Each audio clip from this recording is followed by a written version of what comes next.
Hello, everyone, and welcome to the Power of Passive Investing webinar series.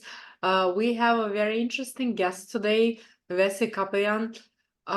She is going to talk about multifamily asset underwriting. She's actually not going to talk much about it. It's going to be more about us asking her questions and her sharing her story and her journey.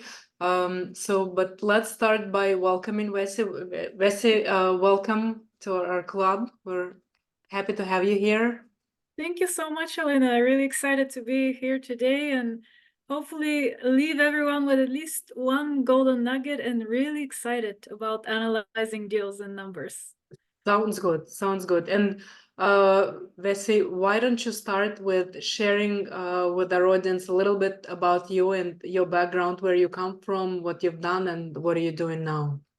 Yes, absolutely. Thank you for that. I'm Vessi Kapoulian, very excited to be here today and meet all of you.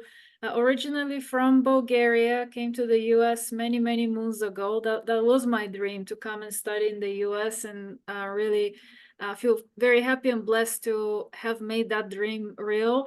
But like most people, I followed the traditional path of going to school, getting good grades, climbing the corporate ladder, until over the years and picking up different clues along the way, I realized I was climbing the wrong ladder, and can definitely talk about that journey as well.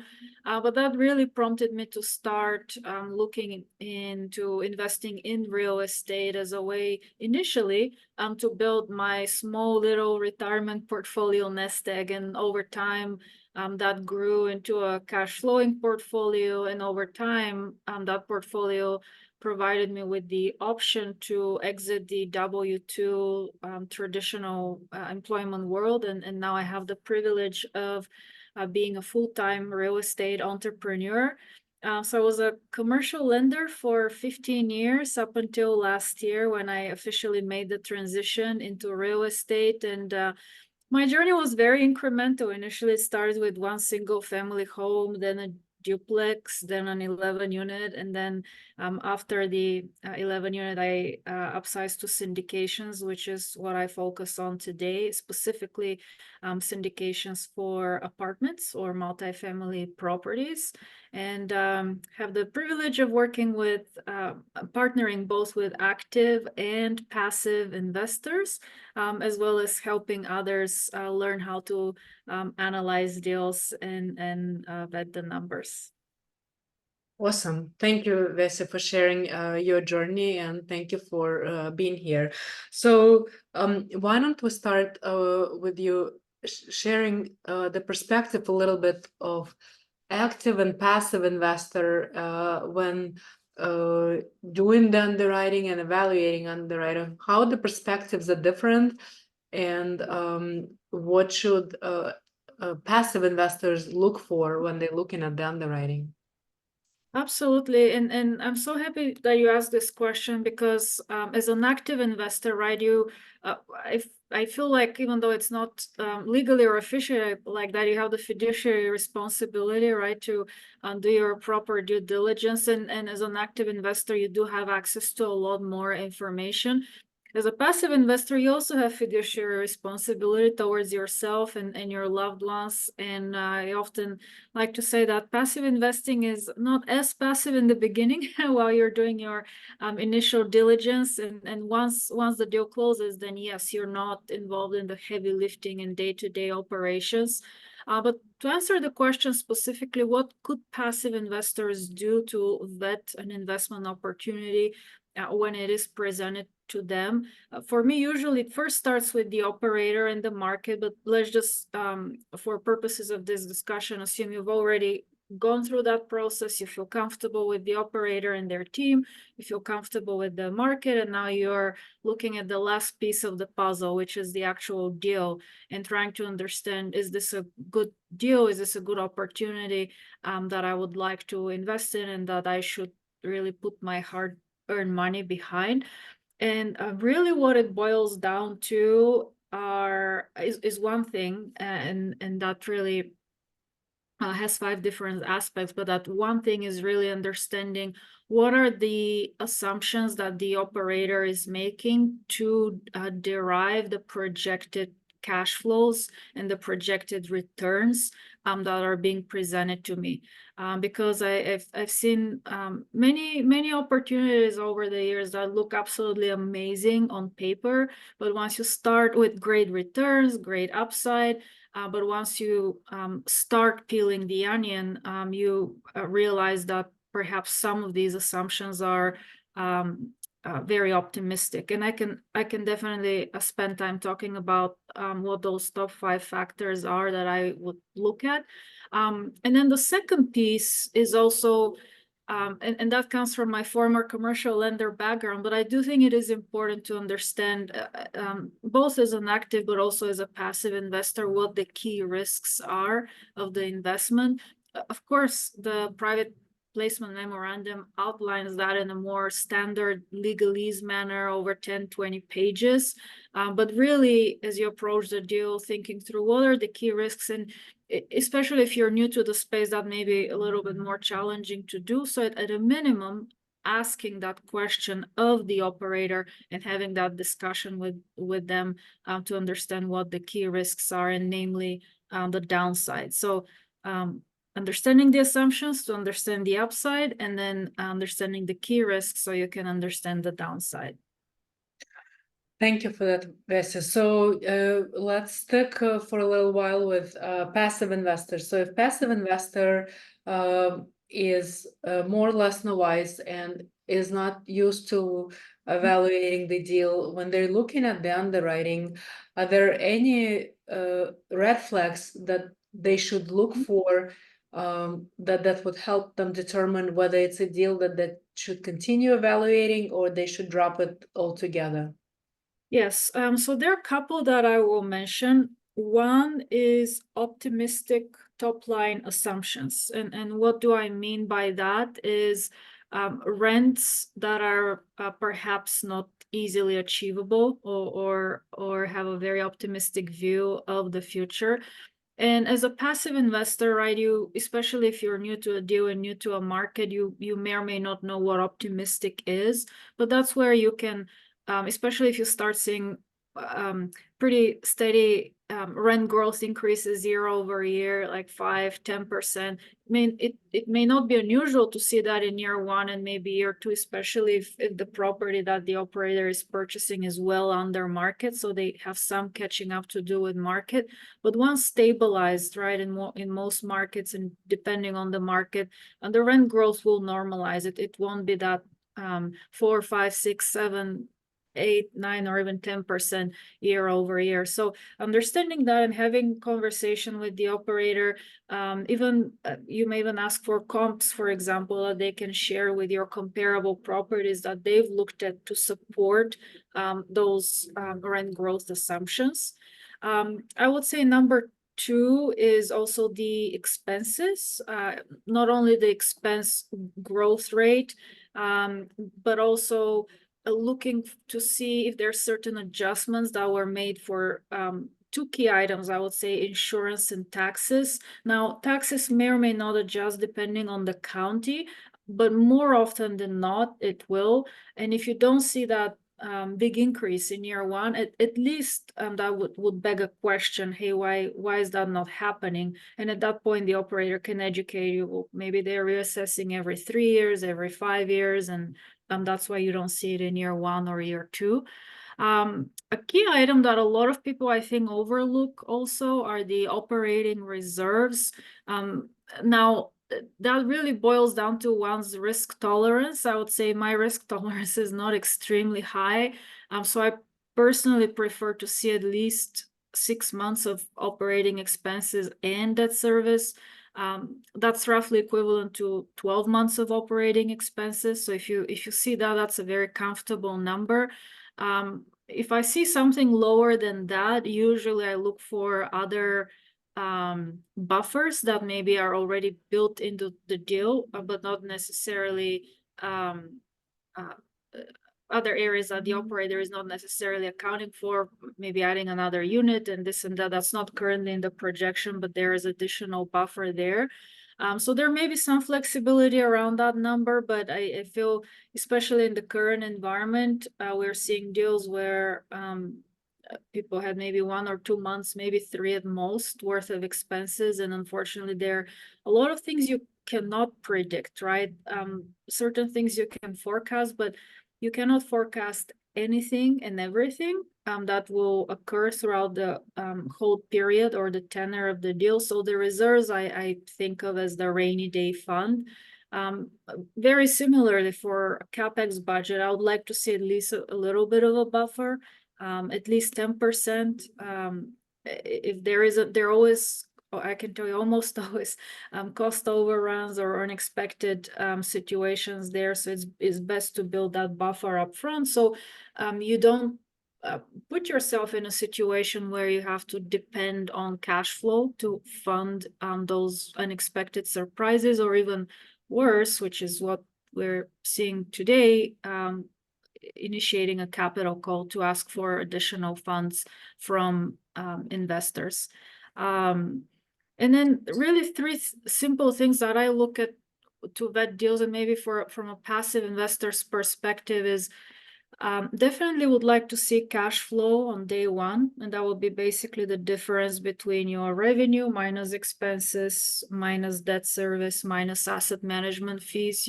Ideally, you want that to be a positive number. Now, I do say that with a disclaimer that I'm a cash flow investor, so that is important to me, right? If you're more of an investor who's after appreciation or an equity play, that may be less relevant to you. But I would like to see that cash flow on day one, and ideally a deal where the cap rate exceeds the loan interest rate. A lot of people in the industry refer to that as positive leverage. So I'd like to see that that's usually a good indicator of cash flow.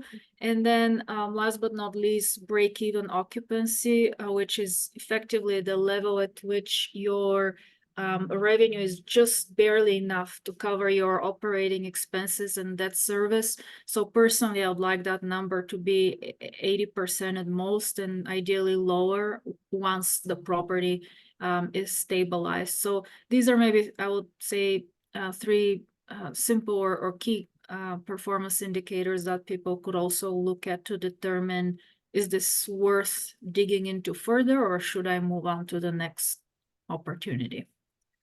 Thank you, Vessi. That was a lot. Let's unpack this a little, and I see a question from the audience. So before we go into more details of what you covered, I don't know everyone in the audience, so I'll just assume that certain things may be new to some people. So let's define first, what is the CapEx budget and what are the operational reserves, so people clearly understand the difference, what's one allocation for and what's the other.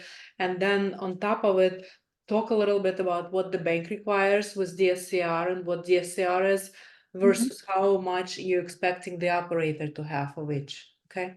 Okay, perfect. Yes. So, so the operating reserves, think of this as your rainy day fund. That's your stash of cash, if you will, that you will tap into if or when needed for unexpected situations.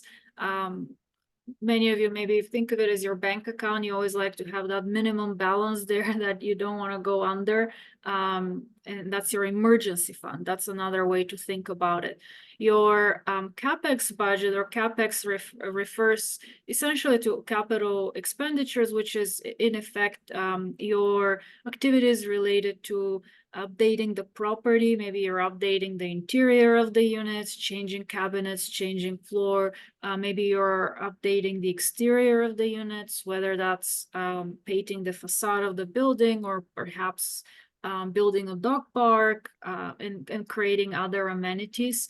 So those would be just examples of what capital expenditures are, and naturally those types of projects, right, they require, they cost not only materials but also labor. So you want to make sure that the funds you allocate up front are accounted for, and not necessarily relying on the cash flow from the property in order to execute on those repairs. Because in many cases, especially when you look at the stable value add properties, right? The business plan, or really the profit potential, is really predicated on your ability to increase rates and in rental rates, and in many cases that's predicated on the ability to update the units or exterior of the building. So accounting for those funds up front. And then you asked one more question. Oh yes, the lender requirements. So as far as the lender requirements, how lenders usually underwrite a property, specifically in the commercial space, it's typically predicated on the cash flows that that property generates, and the ability of that cash flow to service the debt. And the debt is usually the sum of the principal and interest, although in some cases, if the loan is structured on an interest-only basis, right, it may be just the interest. But when the lender approaches an opportunity, they want to make sure that the cash flow that the property generates can cover that service plus some buffer. And so for that reason, in most cases, they would have a minimum debt service coverage of 125, which effectively means that if my debt service is $100, I need to be generating a minimum of $125 of cash flow to cover that debt service. So they're building in a little bit of buffer as well. That requirement varies from lender to lender. Sometimes it may be lower, like 110. Sometimes it may be higher, like 135, 150. A lot of that would depend on the overall risk profile of the property and whether or not the lender feels that they need to either build that additional cushion, hence why they're raising the bar, or maybe they feel comfortable with the borrower property cash flow, the underwrite, to a point where they're comfortable with a lower minimum. Awesome, thank you. So let's go through the question from the audience. Evangeline is asking, in a deal where the building needs stabilizing, is cash flow delayed till the building is fully stabilized, or mostly, I guess, stabilized? Very good question, and thank you for raising that, Evangeline. So the answer is it depends, right? It depends on how heavy the rehab and how heavy the lift is, as well as whether or not you're acquiring the property as a stabilized property, which is usually defined as 90% or more occupied. And so it is quite typical, especially in the first 12 months, for the cash flow to be rather thin while you're going through the process of updating the units, increasing rents, possibly even working through delinquency situations where there were tenants already on the premises but are either late or not in the habit of following their contractual obligations and paying rent. So naturally, during that transition period, which depending on the size of the property could be anywhere from 6 months if you're dealing with a say 10 unit or something smaller, could be up to 3 years if you're turning a 300 unit property. And so especially for me, when I see an underwrite that goes from 0 to hero and doesn't account for that stabilization period, usually for me it's a red flag, because I've operated properties and I've also looked at a ton of properties as a lender, and very, very rarely you would go from 0 to hero. So is there cash flow during that stabilization period? I would say for most stable value add properties, the short answer is yes. It will be lower, but it's still positive cash flow. And then if you're doing a very heavy rehab, it's very possible that the cash flow would be limited to pretty much maybe even negative, in which case, more likely than not, that particular investment will not have distributions during that initial period while the property is being stabilized. While we on that topic that Evangeline had raised, in terms of distributions, is it always disclosed in the documents that when the distribution starts, or is it on the investor to ask about that? So it depends, right? Because some documents are very, very specific. Some have what I call legalese or very open-ended language, which provide a little bit more discretion. So I personally, especially as a passive investor, when I review documents, I look for that. And if it's not clear, then I ask the operator what their plan is and when they intend to start distributions. It's also very important to understand where the cash for these distributions will be coming from, because I have seen situations where the operator may raise the funds up front and then use the funds they raise to distribute money back to the investor. So effectively, you're not necessarily getting paid out of the excess cash flow or profits of the property, but the money that you contributed. So as you look through the numbers and the projections, it's very, very important to see, especially those first 1, 2, or 3 years of operations, is that number, the cash flow after debt service, is it positive or negative? And that should give you a good idea. Okay, then the source of my distributions is truly from the profits that this property is generated, and not from the capital that I contributed towards these reserves. Vessi, you bring an important point, and I believe I wrote about that on LinkedIn either today or the other day. I don't remember when, but is there a way for investors to understand whether it's return of capital or return on capital? In other words, can they see whether the investment was overraised in order to start paying them back immediately? Yeah, usually that should be also specified in the private placement memorandum and the operating agreement. That's one of the exhibits there that clearly defines the waterfalls, which just for the benefit of those who are not familiar, waterfall is how the profits are distributed and in what sequence they go, as well as how the distributions are allocated and structured. In most cases, and at least the deals that I've seen, they're usually return on capital, but usually that would be specified in that document. And again, if it's not clear, or if you ideally you have an attorney or someone by your side to help you review, because the language is not always plain English, for lack of a better word. So in that case, at least that would initiate a conversation with the operator, and they will be able to walk you through that section and kind of point you to where that's explained and where that's documented.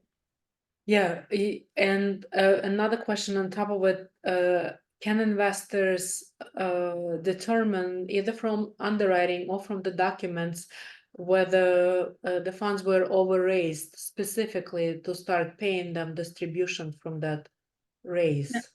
Yes. So that would be the really the one simple equation or method that I would like to use is what I briefly mentioned a minute ago, is when you're presented, very often the operator will present to you the full underwrite, or if they don't, you can always request it and they will be able to share that with you. And if they don't, that would be a red flag for me. But Yes. they'll be able to share that with you either in Excel and or PDF, and especially in that first year or second year, while the property is getting stabilized and admittedly the cash flow is thinner, what you will be looking for is looking at the top line, or the rental income minus expenses, minus the debt service, minus the asset management fee. And then that you want that number to be a positive number. If it is not, then the source of funds for the distributions is coming from somewhere else, and usually that somewhere else is that reserve bucket,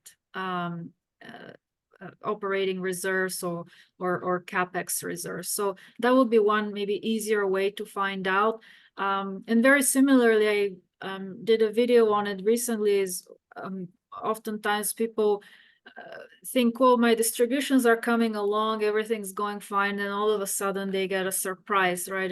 These days we hear a lot about capital calls as well, and it's I really encourage passive investors, whether it's monthly or quarterly, however frequently you receive the reporting from the operator, take a look at it. At a minimum, look at the operating statement and the balance sheet, which shows you the cash balances and the liquidity in order to see, again, if cash flow is negative, right? In other words, if the property is bleeding money, but you're still receiving distributions, that money, again, is coming from somewhere, most likely from the cash reserves, and those are not going to last forever unless the sponsor injects more cash um, uh, through other means or their funds right into the property. So in that case, that will be a pretty, I guess, apparent red flag that, hey, money's the bucket is leaking. What's filling up the bucket, or how much is left in the bucket before we run out of water? Excellent comparison. I like that. So, on the topic of underwriting, if we switch gears to the active investor, whether it's a sponsor in a syndication deal, or maybe it's someone who is underwriting their own deal for themselves without syndicating. When it comes to compiling data for the underwriting, especially multifamily, as you and I know, it's very different from the assets, for instance, that I'm looking for, such as retail, medical office, and stuff like that. So for multifamily, you more often than not need to get the comps that include the rents in the local area, and the rents have to be compatible. So in other words, if you're underwriting a two-story housing, you can't really use the rents from a high rise nearby because those two are not compatible. You can't use single family rents for the same size unit versus a two-story garden style apartments and so forth. The buildings have to be compatible, have to be within the same time frame. So if it's a class A, you can't really compare it to class C and so forth. So but in addition to that, potentially you need to know the local cap rate, where the rents are going, what type of increases to expect, and so forth. So as someone who is underwriting your own property, how do you compile this data, and where do you find the information? Do you call someone, or are there websites that people can use? Can you please share some of that? Yes, it's a great question, and usually what I would like to see is different data points, so you can compare different resources. Initially, when I start doing the preliminary, what I call preliminary underwrite, there are a ton of free resources publicly available that people can look at. I would say apartments.com is one such resource. The only word of caution I would mention there is that the rents that are listed on apartment.coms are exactly that, the listed rents. They're not the rents necessarily that may be in effect after perhaps certain concessions are made, or if the tenant is able to negotiate a different lease rate, but at least that will give you a good starting point. Definitely third-party resources. So one report I really like to reference, and again, most sponsors, operators will have access to it. If not, brokers or loan brokers will be able to provide it to you, especially if you're in the process of submitting the LOI or purchase and sell, signing the purchase and sell agreement. In other words, you're serious about it. So they'll be able to provide you with a complimentary copy of it. And that's the CoStar underwriting report. And it has a ton of data, not just on rents, but on the local supply and demand dynamics in that particular submarket, historical trends on cap rates. They even break down the rents by unit type. So that's another third-party resource that you can take a look at. Of course, the data reported there is also on a lag basis, so something to keep in mind. And it may be more, you may have a bigger set of comps available for a larger metropolitan area, or maybe not so great of a comp set once you start looking at tertiary markets or smaller markets. So something to keep in mind. boots on the ground knowledge, that's irreplaceable. So checking with your property manager, or if you're in the early stages, maybe checking with a couple of property managers that you're looking to form a potential relationship with. That's what they do every day. So they'll give you a very, hopefully very honest feedback. That's why it's good to have a couple of data points on what they think the realistic, achievable rents are in the area. So I would say those are just a couple of resources between. So those would be, yeah, the three. They're the free resources like apartments.com and other rental sites. Apartment List is another one, although it's not zip code or address specific, but it will give you a good idea of the city or area. And then the CoStar underwriting reports, and then boots on the ground knowledge, which includes local property managers' know-how. Excellent. Yeah, those are all good resources to have. Vessi, you mentioned earlier that passive investors should be able to ask the operator for the underwriting. And is it more or less common practice to provide that, or is there a reason why the operator should not share their underwriting?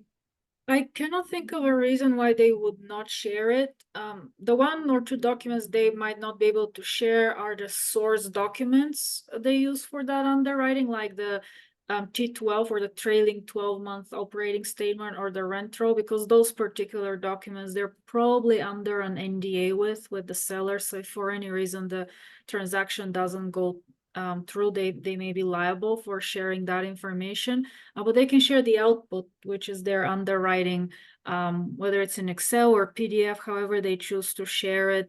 I don't see why they wouldn't be able to share that information. Got it.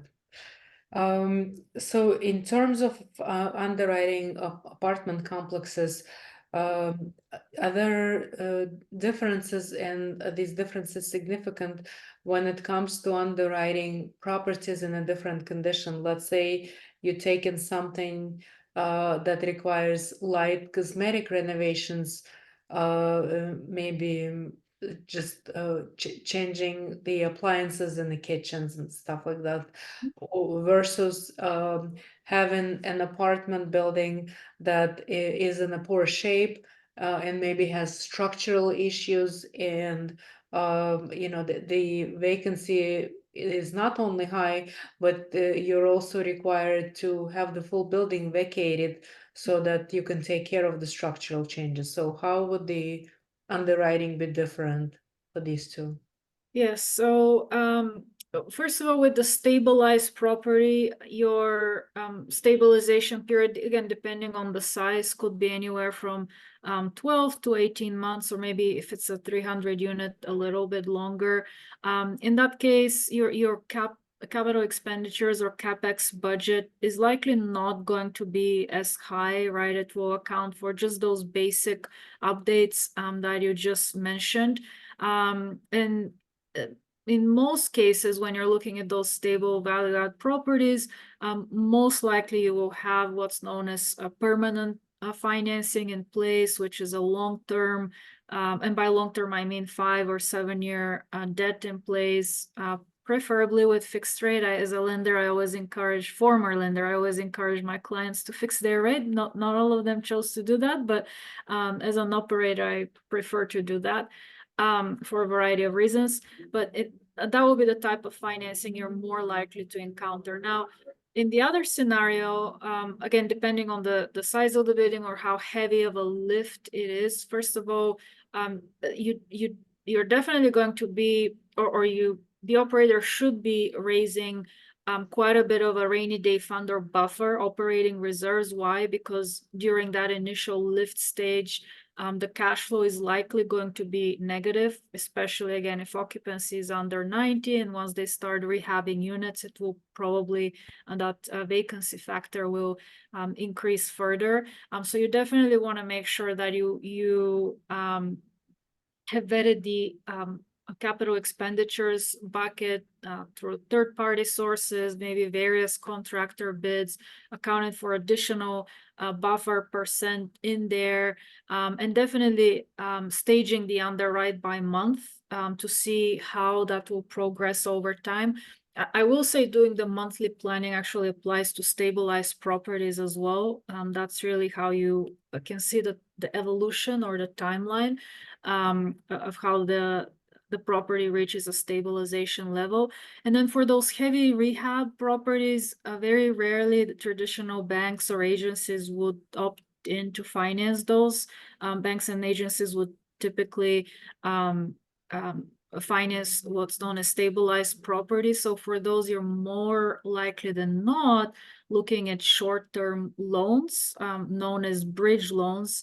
And those could be, again, depending on the type of rehab and the business plan, anywhere from 12 to 3 years long. And some may offer an extension option. And I'd like to emphasize it's an option to extend. It's not a commitment that the lender makes to extend, and there are usually certain conditions that the operator would have had to have met by that future point of time in order for the lender to proceed with the extension. So in those cases, you're probably looking at bridge financing, which is why it's extremely important to ensure that this is a type of project that the operator has done before. It's not their first rodeo, because there's the execution risk of that heavier lift and heavier rehab is higher.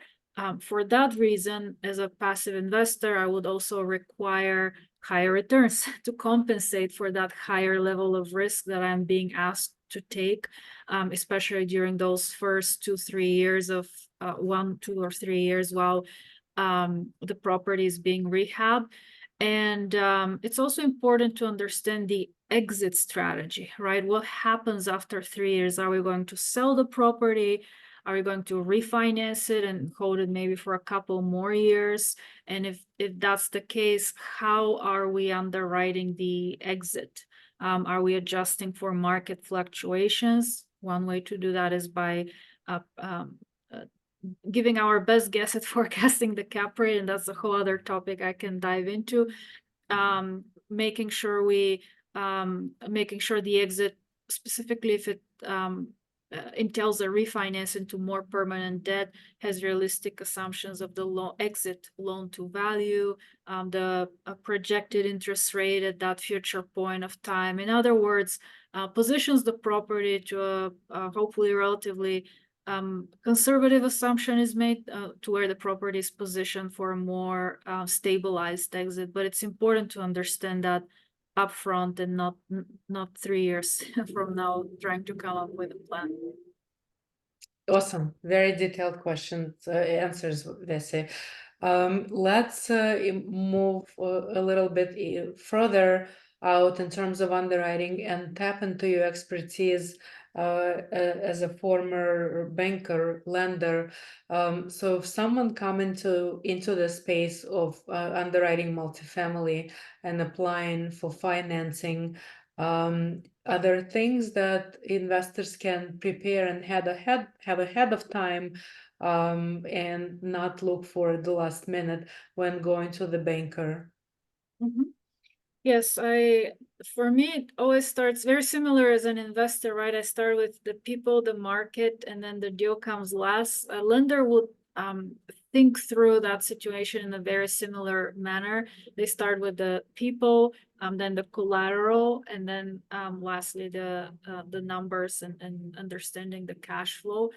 So with the people factor, it's important to be able to very clearly explain your background, your experience, why you're well positioned as an operator to take on that project. And if you don't have the experience, who are the people on your team who are by your side, who will be actively engaged and able to operate the project? So the track record and operational expertise is key. Of course, character and doing what you said you've done. If you've foreclosed on, or you have been foreclosed on loans previously, that will naturally raise more questions, right, for the lender to understand what happened there, or if you filed bankruptcy. It's always good to, and to the extent that these things happen, right, life happens, things happen, it's always good to be upfront about it and not hide it or hope that the lender won't see it. Just face the 500-pound gorilla and have that conversation, because lenders don't like surprises. So if you don't disclose that upfront, right, they feel like, maybe what else are you hiding? And then specifically when it comes to multifamily, even though the properties, or even commercial real estate, not just apartments, even though the properties are, unlike the residential space where the valuations are based on the local comps, in the commercial space, they're evaluated based on their cash flow, so not necessarily underwritten based on the operator, or the also known as the sponsor. But the bank would still want to determine, well, if something was to go wrong, do you have the pockets to support your project? So for that reason, they will typically have minimum liquidity requirements, minimum net worth requirements. So if something was to go wrong, they know that you'll be able to step in and participate in the resolution of the problem, versus relying 100% on the bank to fund the resolution of the problem. So I'll pause here. So that will be the people factor, to see if there are any questions.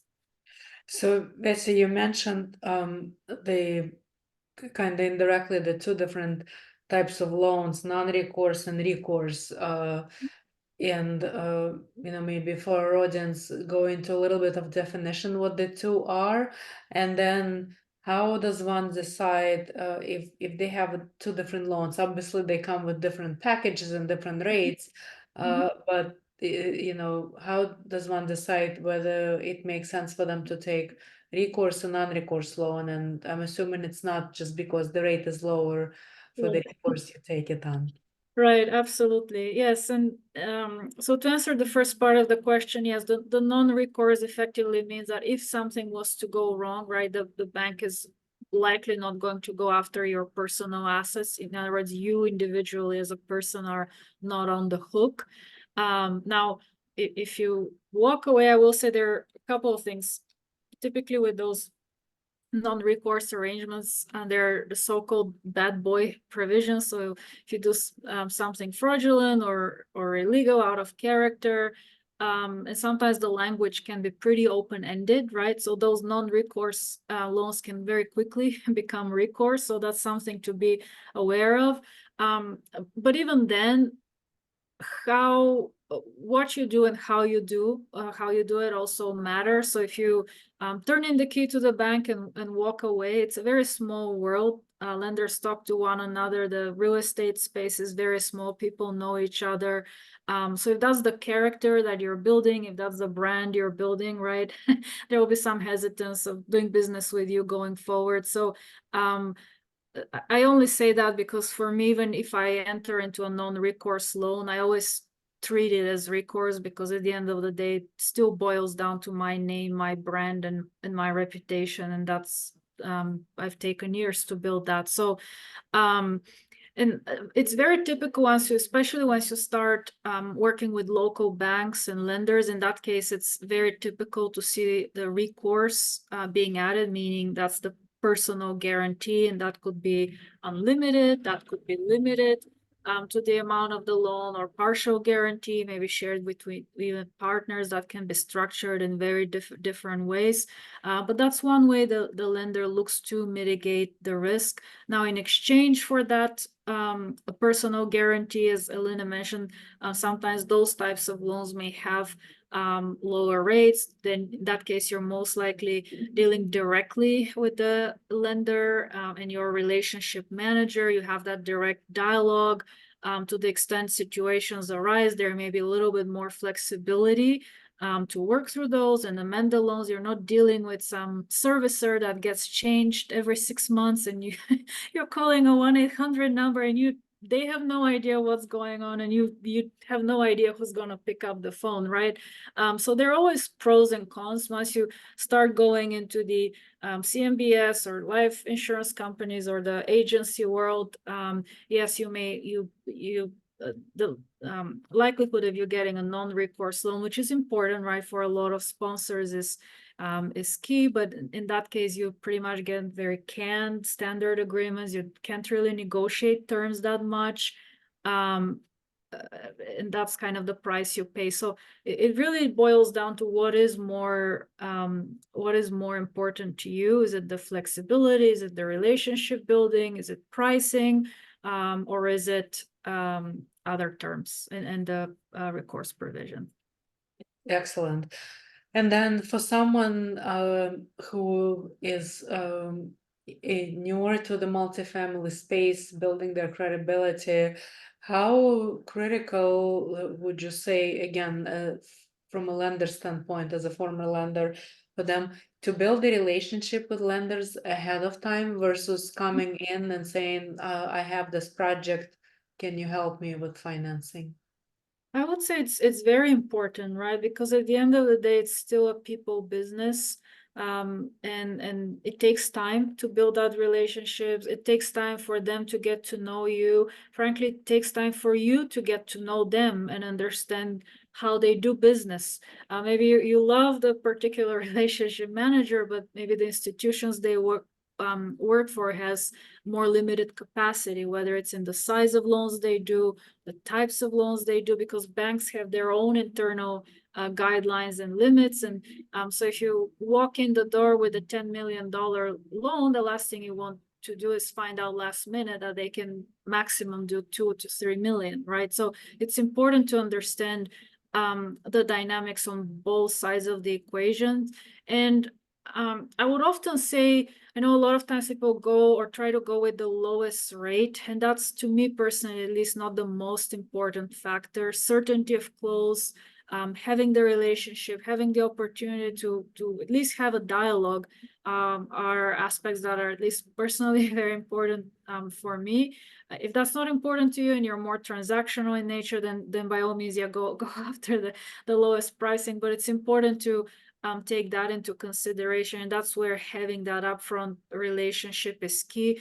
Not only dialogue, but there are different ways to start a relationship with the bank. The easiest, simplest way is to start a depository relationship, to where they know you've been a client for some time. They have access to, they can see your transactions, they can learn about your business, projects you look at over time, different products, maybe credit cards that they can offer, and to start building that credit history with the bank, right? Or other products that they may be willing to share with you.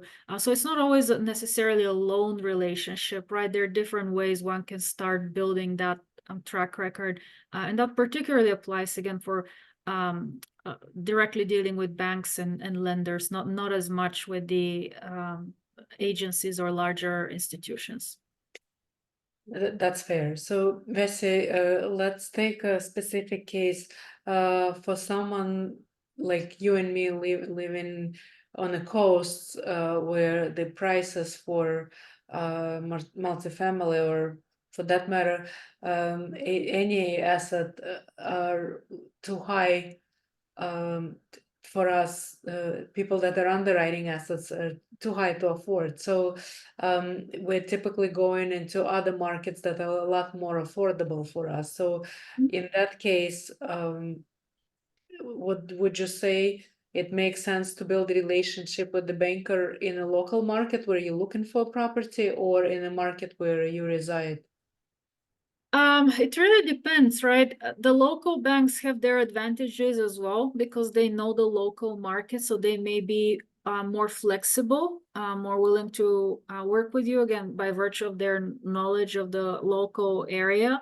So it definitely helps to have those relationships with the national banks. Have their advantages as well, although they have a lot more compliance, right, processes to go through. So the process with them maybe a little bit slower. But with that said, then in most cases, they have a national platform. So just because I'm located in LA doesn't mean that my local bank contact cannot arrange a loan, say in Florida, right? They would do that.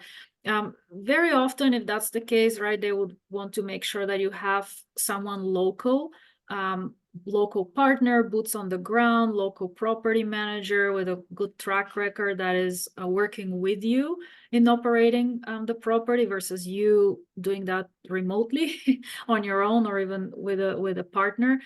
So in that case, the bank, especially again, if it's not a local one, they would want to understand that dynamic. But from my experience, the local lender, the smaller banks, maybe even some of the regionals, right, by virtue of their size, they're less heavily regulated. They have different capital requirements, and that allows them to be more flexible. Of course, there's no free lunch, so the price you're going to pay is that they may have more limited capacity versus a larger lender.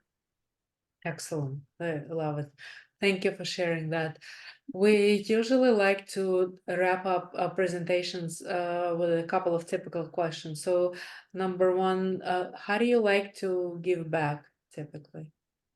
Yeah, so in a lot of different ways. One is having calls like this one or one-on-one with investors. Outside of real estate or outside of business, I'm personally very passionate about animals. I have a little fur baby. So making financial donations to shelters and organizations that care for neglected or animals, and then planting trees. Again, today I donate financially, not my time, but being able to plant trees and reforest different places in the US and worldwide. So I typically go and contribute to places where I invest or where I live, or where I have some emotional connection with. Wonderful. Thank you for sharing. And how old is your fur baby? He's 9 years old. Got it. Very nice. It's still little. So Yeah, still. he's very, very tiny. Yes. Got it. Okay. And our final question is how our audience can reach out to you, whether it's your own website or social media or any other contact information you'd like to share. Please share. Yes, the easiest way, actually a couple ways, is one is through my website, and I can put it in the chat, dbacapitalgroup.com. Please do. D is in dream, B is in belief, A is in achieve. My contact information is there, and since today we talked about underwriting, I also posted information there about an underwriting course that I teach that's specific for multifamily, specific for beginners who are looking to learn how to effectively and efficiently analyze deals without getting overwhelmed. So I work with active, passive investors and co-GPs. Or another way is through LinkedIn. That's another way to directly connect with me, and I will put it in the chat. Wow. Please do. Vessi, it has been an amazing experience, and thank you for sharing your feedback, not only as active and passive investor, but also as a former lender. I think it helps to give our audience a perspective from different approaches and better understand how to prepare themselves when they either working with a lender or working on underwriting their deals. And guys, again, when it comes to learning how to underwrite a deal, it's important to work with someone experienced, someone who has done it for many years. In case of Vessi, she has been underwriting as a commercial lender for many years and has done it for a living. So her underwriting obviously comes from experience. This is not an advertisement, and I never worked with Vessi, but knowing how professional she is and how much value she had provided today, and I see her providing value on LinkedIn every day. I definitely encourage you to connect with Vessi and at least have a conversation and ask for your initial questions to see whether it's a fit for you or not. On that note, Vessi, again, thank you so much. This has been incredible, and we are very, very grateful for your input today. Thank you so much for having me on, Alina. I really enjoyed our discussion. Likewise, likewise. Have a good evening, everyone. Bye. Bye.